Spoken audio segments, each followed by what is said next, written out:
Sami on matkalla töihin.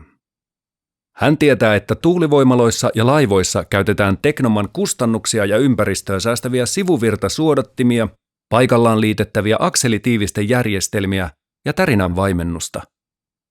Parkkipaikalla viimeistellään parkkiruutuja ja tuotantotiloissa maalataan turvallisuutta parantavia opasteviivoja. Kävellessään tehtaan läpi Sami huomioi Teknomalta hankitut Quaker Houghton prosessinesteet työstökoneisiin.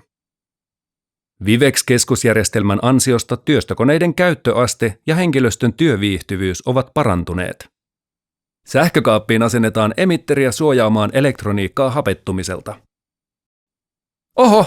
Onneksi Maijalla on Guardian turvavaljaiden lisäksi työkalut kiinnitettynä turvaliekaan, joten vahinkoa ei syntynyt. Karkaisussa on käytössä laadukkaat karkaisunesteet ja valimossa paloturvalliset hydraulinesteet.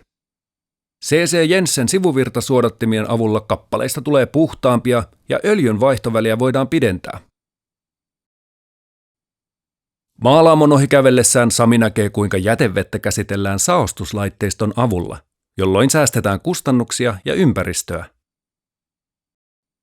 Kokoonpanossa Sami asentaa lohkoon metallisen kannen kireyttä monitoroivilla pulteilla. Valmis tuote suojataan korroosionestomuovilla ruostumisen ehkäisemiseksi varastoinnin ja kuljetuksen aikana.